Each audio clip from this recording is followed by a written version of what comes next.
ስቆሽሽ ሚያጠራኝ ጎድሏል ብሎ ማይተው እዝነቱን ከማደል ዳይማ ይሰስተው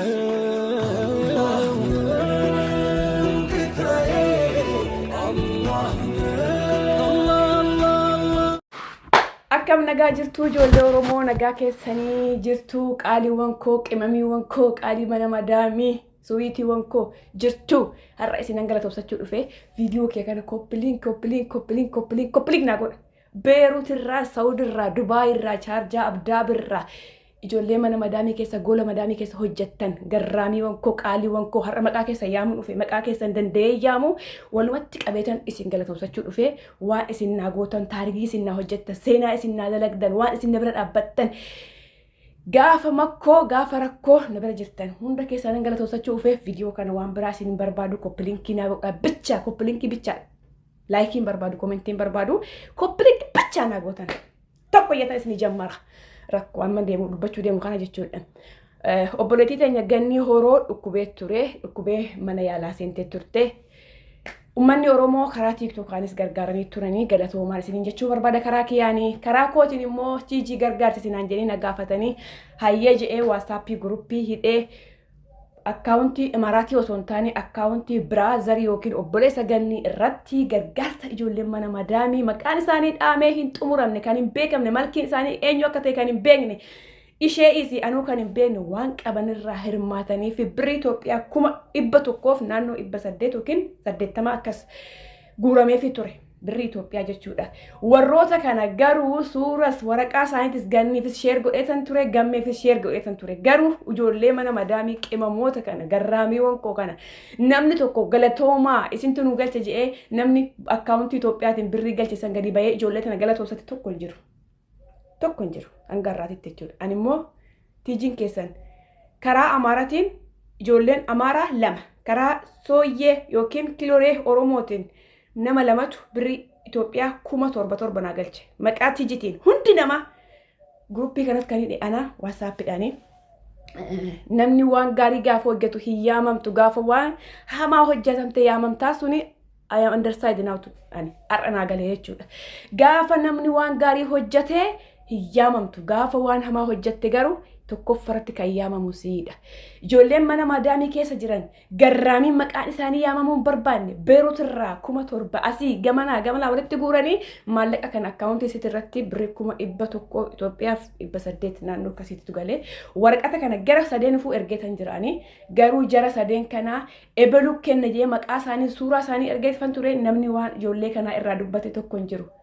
Anaani haadhoowwan koo qaaliiwwan koo anis ni jira tiijiin keessan gaafa rakkattan kootti hana dubbisaa lakkoofsa bilbila kootii warroonni na gargaarsa ijjattan na bira dhaabattan anis waan isin qabuun hamma hiyyootiin koo asitti muramutti isin biran jira duwwaa 5,5,8,7,21,65 waan barbaadan isiniifan qalma ani tiijiin keessan maaliifiin gaafa rakkoon wajjin oolta waan ta'eef. Abshir sibira jirra waan namni jee nagayni gargaarsa si obboleettii kee lafaa kaafadhu jettanii warri keessan nagorsitanii waree namaa dhiisii obboleettii kee akka bakka ciiftuu si kaastu ta'i naan jettanii na bira dhaabbattanii mallaqa kana na gargaartan yaadan na gargaartan ani tiijiin keessan isin galatoomsachuu dhufeerra. Ayyaam isin jechuun mataa koo kana gubbarra jirtu jechuudha ijoolleen mana madaamii mataa koo kana anis nan galatoomsan isinan beeka anatu isin beeka.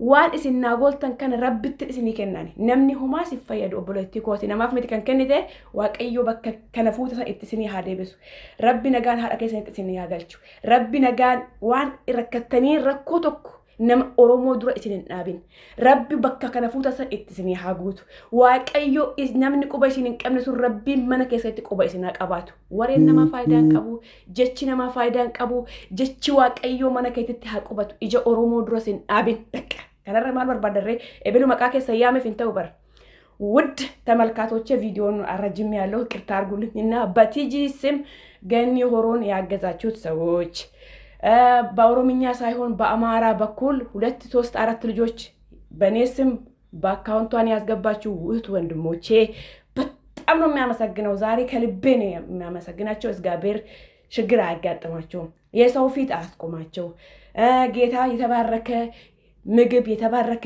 ገንዘብ ያርግላችኋለሁ ቪዲዮዬን ኮፒ ሊንክ ሼር እንድታረጉልኝ ደግሞ በትህትና ጠይቃችኋለሁ ወዳችኋለሁ yoomiyuu isin jaalatamtoota ijoollee mana madaanii yoomiyuu warri gargaarsa kanarratti hirmaattanii na boositan yoomiyuu isin mataa koo gubbarra jirtan namuu maqaa keessanoo dha'uu baate anitiijiin keessanii daddabalee maqaa keessanaa daddabalee maqaa maaliif hojjetee waggaa 10 waggaa 13 hojjettee faayidaa dhabuurra Itoophiyaa keessa taa'ee ilmoota kee guddifataa qilleensa biyya kiyyaa keessatti jiraachuun rakkoo hin qabu. Sun amma gaarii waggaa meeqa galata dhabdee fooqii hambaa ankaraatattee nama biraa galata dhabdee ofii kan keeti jireenya dhabdee heerumtee ilmoo qabdu dhalchitee ilmoo qabdu fuutee jaartiin qabdu. Yoo duute ammoo maalitti akka duute kan beenne yookaan warri kan kee Itoophiyaa taa'ee duute jirtaa kan kee addaan sin beenne achi deemee nu dagate achi dhattee nu dagatte jedhan malee meeqa kamtu biyyee uffatee jira meeqa kamtu firiijii hambaa keessa bade. Jira qashti alhamdulillah. Maatiin garuu maal jedhare yaa rabbi araaramii fuusiin kadhata achi deemee nu gatee malee achi deemee akkasuma araarayyuu siin kadhata. Kana hunda maal godhe maanni jireenya biyya irraa bahu. Kanaaf Itoophiyaa keessa yoo mallaqa qabaatte hadhallee burullee ni jira. Itoophiyaa keessa yoo mallaqa hin qabaatin kiisa kan ta'e keessa yoo abbaan kan kee kasi dhalche kasi fayyadu. Mee amma waan gootan waliif dachaana majajjabaa dhaarabbi kee irraa godhuuti. Ati waama raafuu amma silaa deemuun kee sakkee qabu. لا أني بقى أنا عرفت يا مدرسة Itoophiyaa dhufee silaalaa amtii homaa yaadini yaade Itoophiyaa dhufee silaalaa osoo hin deemin. abdii dhuftee laaltaa moo ana dhuftee laaltaa dafaatee hamtu irra sii jira filadhu lama. Maal sirraa goota? Maal gootan maal sirraa goota? Fuulani zuurte walla. Dafaatee nagattee bakka nagattee. Dhugaa dubbachuun biroo mukutu haa dubbatu waan garaa si keessa. Abdii argee ka'ee booda si argama. Hai bakka abdiidhaan Garuu qaba abdii arguu qaba. Umaatii midhii siyaa bakka eegaa abdiidhaan na jijjiirtee hojii dhaloota irree akkasuma. Akka wal agarree akkasitti rabbi si haa fidu. Anillee sarguun hawwikooti. Abdii jechuun bar iddoo guddaa qaba ana biratti. Dhugaa abdii dafaatee rabbi sodaadhu anuma dura agartee anumata dura agartee tana guutuu akka ijaan lip jettee na agartee lip jettee dhaabba dhufeettee akka inni sin agarre na agartee deebuu irra si wayyamoo isuma dura agartee as deebuu irra si Abdii fuudhaa lafaan. Isin sila fuudha kama waan ganna san fuudha jira barka las jaartee fi yaman taate maal jedhumin. Nikaa jechuun haraa marraa haaltuu qofa malee waan biraa waan fayyadu bas. Egaa inni godhama akka. haati faatee duraan na jaalatti hunu ammaan tana abdii argu malee wanni jettee bakka dhiisaa maatii miti rakkoon qabu. Masree gada itti kana na jijjiiramte duraan jaalalatii yanuma qabda akkamisa eenyuun na jijjiirte garuu akkanatti. Jijjiirraa miti bar. Gaagati wallahi. Akkasii gaati wallahi rabbummaan uffanu haa kennu. Meenarraa dhiisaa jireenya addunyaa tana hin guutamtu bar wallahi. Rabbummaan obsa ofii tan kan nuti taadhisu keessattuu nuti dubartoota wallahi rabbummaan obsa nu haa. Wallahi oluma fiinaa gaduma fiinaa rabbi nu raabu. Dhiiraallee waan jennu dubartiitu wallahi rabbiin gad nu haa dhaabu. Maatu wanni ta'a wallahi. Jibbee bar jireenya biyya ormaa tanarra olii gad deddeeman tana. Nama jiraatu jira baramma jechuun fakkeenyaaf amma kaayiroo kanatti haadha tiyya akkasitti jirtuun beeku obboleessa kiyya akkasitti jirtuun beeku sitti dhan dabalee daqiiqaa 5 10 dubbisee irraa ni cufadha. Garuu jiraachuutti hin jira. Fiikii akka jiraadhu illee jiraadhu jiraachuu jira. Garuu maal inni hanga yoom bakka daangaa rabbii darbinee tarabbii jedhullee cabsinee waa meeqa taanee biyya hambaa kanatti jechuudha. Nuti dubartiin biyyaa baanee jiraachuutti jiru. Wallahi rabbumaa waamee qoobsanii waamee qarra dabaranii ilmi namaa waan biraan nuun jedha haati kennallee waan biraan nuun jedha obboleessi kennallee waan biraan nuun jedha ollaanillee waan biraan nuun jedha nuti garuu gubaa nutti jiru kan biyyaa baasee akka allaatti itti nu feesisu kana numatu beeka. Waamee qaban mara waamee qayyaan waamee osoo tolee obboleessa kennan mana ijaarre ofiifuu osoo hin dhaabanne obboleessa kan ka fuudhee ilmoo dhalfatee jireenya bareedaa jiraataa yookaan nama itti ijaaruu hawwiti. Waamee godhuuf haadha hajjii geessuu hawwiti mana ijaaruu fi hawwiti ofii isii ofii jireenya kee kan jiraanne jireenya isaaniitiif cinqattaa jireenya kee kanaa bakka gammadii yoo rarraatudha obboleettiin dasirra xiqqoo heerumtee haadha ijoollee sadii tafuriiti. Ati garuu hoo hangafni isiitu kushiina namaa keessa Wanta jira. kana Achi teettee isiidhaaf yaadda. Isiidhaaf disti namaa miichaa, udaan ijoollee miichaa, arrabsamaa, waa meeqa jedhamaa. Isiidhaaf achi yaadda. San keessaa iyyuu siin beekanii bar. Inoo siin beekan. Yoo adama 80,000 ergite waan 80,000 kaattee 80,000 ergiteef itti fakkaata. Malee 80,000 sanatti mindaa ji'a kan keetii hunda fuutee ergite itti hin fakkaatu warra biyyaa fa'a. dhugaadha wallahi. Ummaan lugoodhaan kana naa ergaa siin jaa. 80,000 olambifattee 80,000 ergite jedhan malee moyattiin tiyya mindaan isiitu 80,000 hin jettu haatummaan tanteetu. Waan 80,000 olambifattee 80,000 ergite. Wallahi yeroo kuyeetiin jiru san guyyaa tokko aarii gubadhee ibiddi kun naan bahee.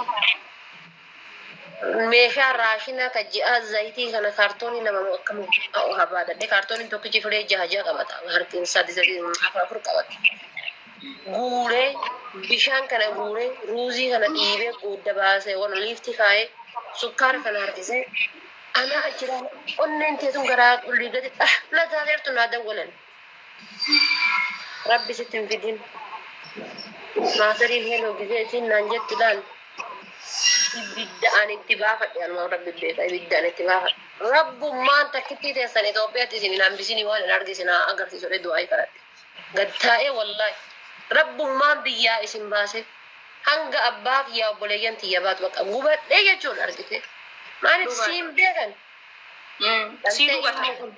Meeqa kan turu kushiina namaa keessatti gaasiin itti dhoohee aramni akka wannootitti baaftee gatte. Mucoo teenya ta'ee yaman sanuu ta gaafa yaman dhiisnee biraa dhufne ta diraamaa dalaydu sanuu akkasitti guyyaa boru iide arra soomanaan oltee boru iide godhuuf deemtu akkasitti dabbaan gaazaatti dhooheeruu isiin dhabne. Akka ishiin ganama Sambar suwwaa takka barsoon amma haatis tuttufattee duute jettee abbaanis maatiinis dhagate. Kamaatiin hin dhageenye meeqa jira kan kushiinaa keessa gaasiin itti dhoohee. gaasiin itti dhoohee dhugaa wallahi. Maallaqa naa ergiti jettee kahaatee akkana naaf gooti jettee Adagaa makiinaatiin duute. Waa meeqa taate. Haati garuu hoo su'uudii dhandhan na dagattee qofa beetti. Waggaa 10 waggaa 6. Kuweetiin dhaqeen na dagatee beeka. Dubaay dhandheen na dagatee beeka. Waan isin itti jirtu isiif rabbi qofa beeka. Yookaan duutee biyya taateerti. Yookaan jiraattee lubbuudhaan nu dagatteerti. Garuu waasii tolee waasii gahee qabaattee maatii keen dagattu. dagattu wallahi. Irraa booda taate malee namni waggaa 7 waggaa 8 haadhaaf abbaa ofii dagatu hin jiru. Hin jiru abadan. Garuu maal jedhama maatirree achi baanaan nu dagatu. Intaltee beluutu kun achi baanaan akkas taate. Rahammatu maasiin kadhatanii jedha bar maalirree mallaquma kanaaf. Wallahi wallahi. Rahmat marabbii tanaayyuu wanni si kadhachuu dhabaniif baqa rahmat marabbii wanno yaa rabbii kee bakkuma isin jirtu naa tolchiif hin jedhan. Yaa rabbi bakkuma isin jirtu keerii godhiif waan isin irra jirtu isitti beeka Allahu alam hin jedhan. Hin heeru akkas taate maalii yoo taate akkas taate hiriyyaan tante tasii waliin jirtu illee yoo ji'a sadi dura sii waliin haasoftee jiraatte gurbicha tokko haasofsiisarte akkas taate maalii taate. Nugaanillee rabbummaan biyya teennan nu galcheen nagaa nu haa godhu. Nama maali jaada faatani beeta wanni si bilbiluu fadee sitti haasoo fadee amma duru maali sin jee dhufuuf hin deemaa hara kaayiroo akkam jettaa kaayiroon dhaqii laaliitii naa himi sin jeetiin ture saniifuu dhaqxee laalte akkam jette jeetiin guyyaa akka barsi as gubbatti haasoonya keessaan haasoonya bilbila naa kaa isin jeen turre. Ina kuulaniiti ya barbaatu jira beeka nama kaayiroo eenyuunillee hin waamu eenyuunillee dhiisu nama obboleettiin keessa kan jirtu. Biyya jechuudha. Asumaana baasi tajaajiltu takka asumaana baasi biyyuma kana. Bakkuma na baasi illee na baaftu na baasi tanaan jettee ganama galgala azaana gootu jira. Isii san fakkeenyaaf fuudhee kaayiroo sana fiduu hin danda'a. As fidee kushiina arabaa dalagataa asin mana kana keessa naa hojii jiraachuu hin dandeessi. Kiraa manaa isiin jiraattee jiraachuu baattee kiraa manaa kan garuu maal inni anuu kamaanirra jiru isii as fidaa. Kana beeku. An maalirra jiru. As keessatti heerumtee jiraachuudhaan mindaan dhiiraa zeeroodha. Irri mindaan qabdu biyya kana keessatti. Hojiin isaaniillee hin jiru, mindaan isaaniillee hin jiru. Kan akka amma kootu akkas taatee dalagattee kushiina arabaa jiran. Kushiina arabaa yoo dalagattee doolara 300 argattamee ji'a. Ji'aan bulii 28 hojjettee doolara 300 argatte. Doolara 300 tana yoo argatte kiraa manaa doolara 100 yoo kanfalte argite. Kanyaatu ka uffatu jira namni tokko. Doolaara 200 turraasiyaaf. Harka irraa gara afaanii jiraatti. Ishii biyya kanatti amma UN akka carraa mokkoran maal jedhani. Anammoo xiqqaate waggaa lama UN quban hin qabdu. Hanga yoo dhaqee galmaa'ee waraqata naa kennaniiti guyyaa kana kootu waraqata fudhadhee quba hin qabdu UN. Nama quba hin qabdu UN abbaa fedhe gaafachuu dandeessa jechuudha. Dhugaadha. Nanuu ammoo horee ganama galgala akka amma nuti TikTokii hojii godhanne kana yoo hojii godhatte kan UN si argu. Akkama TikTokii irra sa'aatii 24 na argitu kana yoo sa'aatii achi galtee maal jettee ganama galgala yoo jala deemte qofa. UN si wanna jettee sanuu UN si hordoftee si gaggaafattu argite. Isi yoo nama biyya alaati sappoorti si godhuu hin qabne kaayiroo dhuftee maal gootu? Kana margaa biyya guddaa. Dhugaadha beekama. Mee kaayiroo dhuftee maal gootu? Faamilii qabu aadaa eessuma maal akkas qabu carraa ispoonsaraa ni socho'a biyyaa. Mee yoo kana hin qabaatin maal gootu? Yaada gaarii anis tanumaan si gaafachuuf ni beekta. Maaliif nama gaafa sanis maaliif siin jee kaayiroo dhaqiiti ani yaada kara biyya biroo deemuu ni hin qabu. Garuu kaayiroo mee dhaqii ilaaliiti yoo kaayiroon bareedduu taate biyya hundarra gaarii taate. Amma dhiirri tokko baatee akka haadha faatee san akkas ta'a kaayiroo dhaqaa maali ta'a kun haati faatee yoo kaayiroo dhaqee achirraan carraa mokoraatti maal godhaatti achirraan carraa akkas sii godha maal sii godha ka jedhu. Kijiba habiibti tiyyaa. Gizee si jala miidhageen argitu akka wannoodha saamunaa harkaan loonettu gizee si harkaa bu'een argitu keessattuu dhiirri yeroo amma. Dhugaadha. Akkas jennaan gaafa san waan akkas jennee haasofnee jirruuf bakka haati faateenaaf bilbilti amma nama dura kana jeegisan si gaafadhe gizee ati kana an kaayiroo kootu sin hin jiru kanas. Mee biyya boqonnaa wannoo fa'aa argartam yommuu kaanus waa hiriyaateeti jechuudha. Mustariyaa. Fakkeenyaaf kun hojjannaa yuutuubii jedha maal jedha waan isin daladdu garuu hin beekan guyyaa takka wiibicha osoo karaa achi gadi taru karaa irratti argee an naga gaafadheeni bira tareen deebi'een argineeni jechuudha. Wal biraan dhuftanii isa isin warra kaayiroo? No ani siif caaltuulee guyyaa takka wayii arge caaltuulee guyyaa takka wayii arge isillee guyyaa takka wayii arge wal quban qaba.